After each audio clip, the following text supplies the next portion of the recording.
Segunda Crônicas, capítulo 23. Rebelião contra Atália. No 7º ano do reinado de Atália, o sacerdote Joiada decidiu agir. Criou coragem e fez um acordo com os comandantes dos batalhões: Azarias, filho de Jeorão; Ismael, filho de Joanã; Azarias, filho de Obed; Maazéias, filho de Adaías; Elisafate, filho de Zicre. Esses homens viajaram por todo o reino de Judá e convocaram os levitas e os chefes das famílias de todas as cidades para irem a Jerusalém. Todos se reuniram no templo de Deus, onde firmaram um pacto solene com o jovem rei Joás. Joiada lhes disse: "Aqui está o filho do rei. Chegou a hora de ele governar. O Senhor prometeu que um descendente de Davi seria nosso rei. Vocês devem fazer o seguinte: quando os sacerdotes e os levitas entrarem em serviço no sábado, uma terça parte de vocês ficará de guarda nas portas, outra terça parte irá ao palácio real, e a última terça parte ficará de guarda na porta do alicerce. Os demais permanecerão nos pátios do templo do Senhor. Lembrem-se, apenas os sacerdotes e os levitas de serviço podem entrar no templo do Senhor, pois foram consagrados. O restante do povo deve obedecer às instruções do Senhor e ficar do lado de fora. Vocês, levitas, posicionem-se em volta do rei, de armas na mão. Matem qualquer pessoa que tentar entrar no templo. Permaneçam com o rei aonde ele for." Então os levitas e o povo de Judá fizeram tudo que o sacerdote Joiada ordenou. Os comandantes se encarregaram dos homens que iam entrar em serviço naquele sábado e dos que iam sair. O sacerdote Joiada não deixou ninguém ir para casa no fim do turno. Depois Joiada forneceu aos comandantes as lanças e os escudos grandes e pequenos, que haviam pertencido ao rei Davi, e que estavam guardados no templo de Deus. Posicionou todos os homens em volta do rei, de armas na mão. Formaram uma fileira desde o lado sul do templo até o lado norte, e ao redor do altar. Então Joiada e seus filhos trouxeram Joás, o filho do rei, para fora.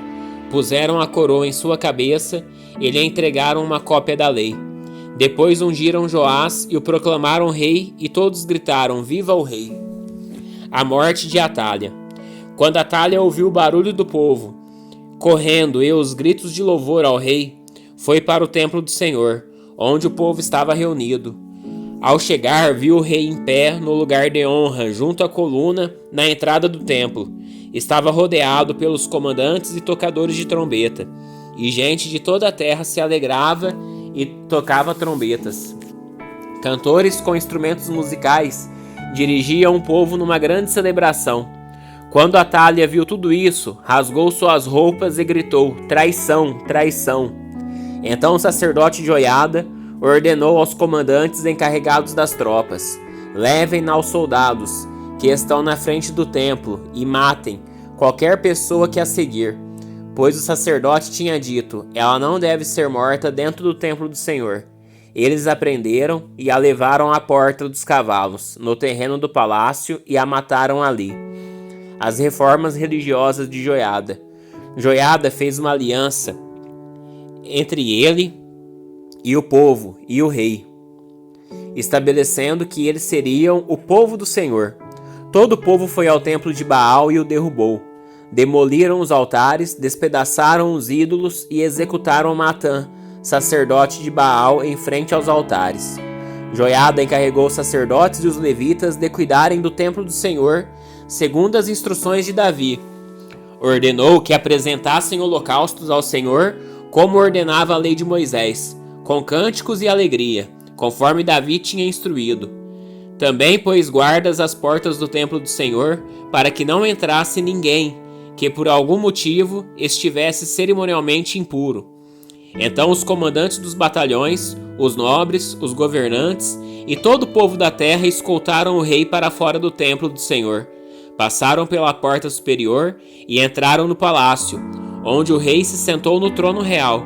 Todo o povo do reino se alegrou e a cidade ficou em paz, pois Atália tinha sido morta. Segunda Crônicas, capítulo 24. Joás faz reparos no templo. Joás tinha 7 anos quando começou a reinar, e reinou em Jerusalém por 40 anos. Sua mãe se chamava Zíbia, e era de Berseba. Joás fez o que era certo aos olhos do Senhor, enquanto o sacerdote Joiada estava vivo. Joiada escolheu 2 esposas para Joás, e ele teve filhos e filhas.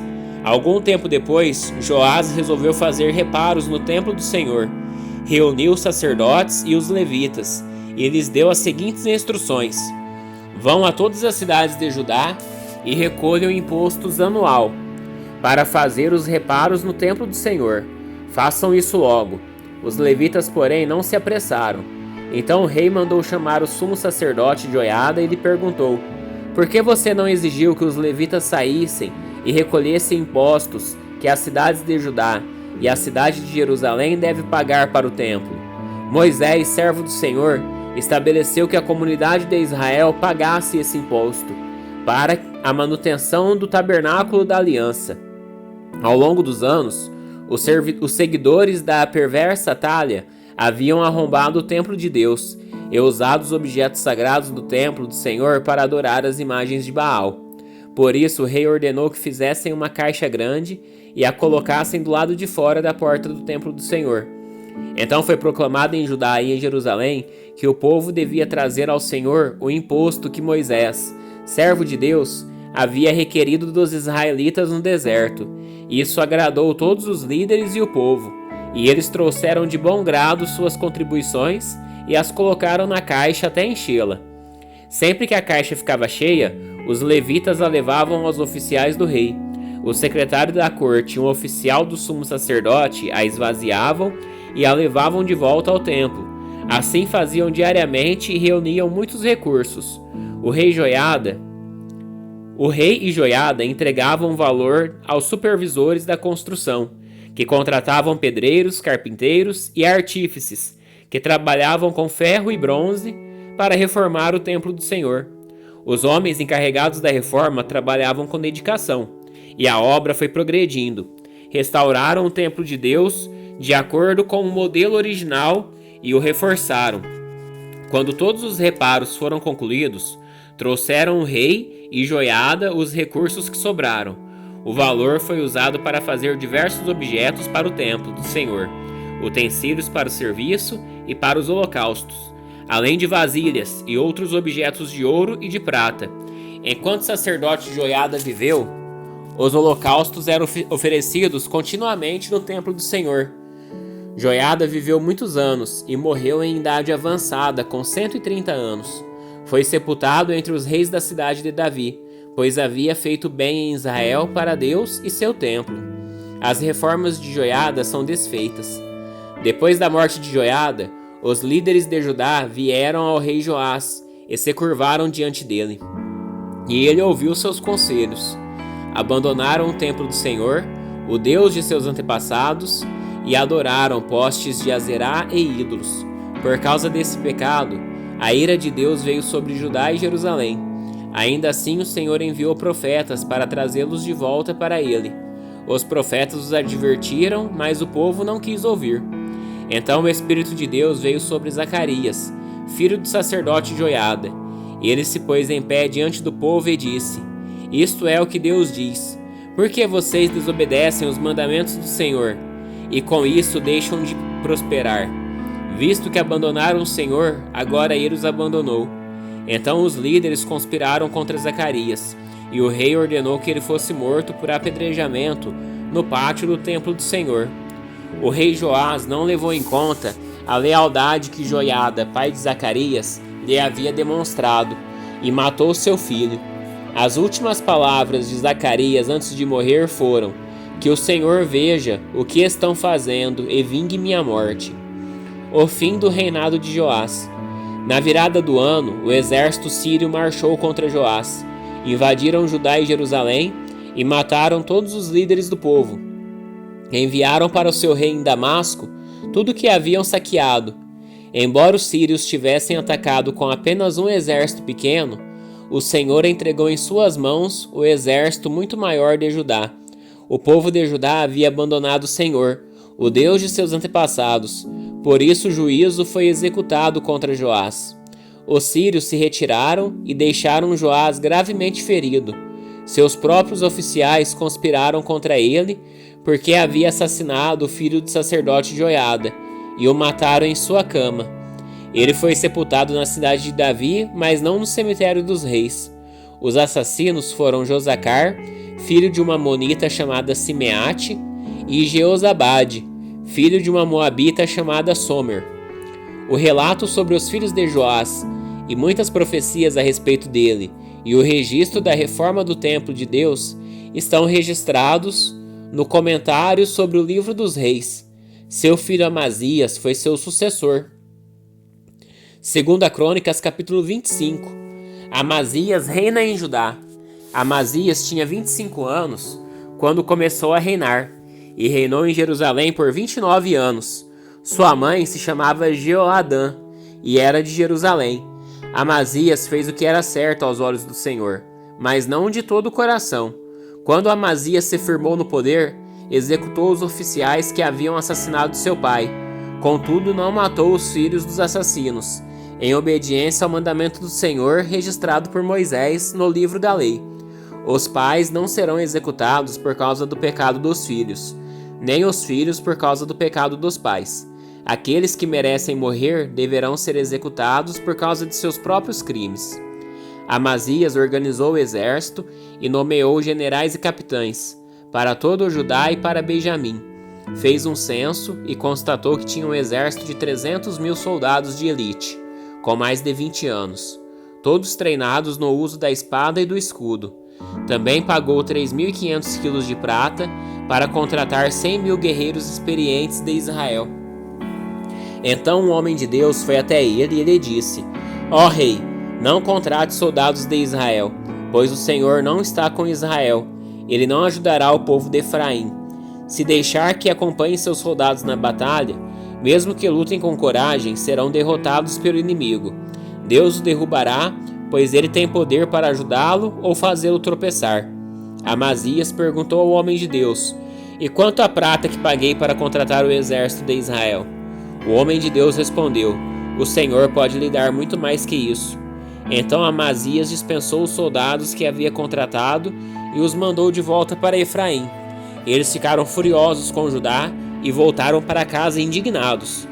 Amazias criou coragem e conduziu seu exército até o Vale do Sal, onde mataram 10.000 soldados edomitas, na região de Seir. Capturaram outros 10.000 e os levaram para o alto de um penhasco, de onde os atiraram e eles se despedaçaram.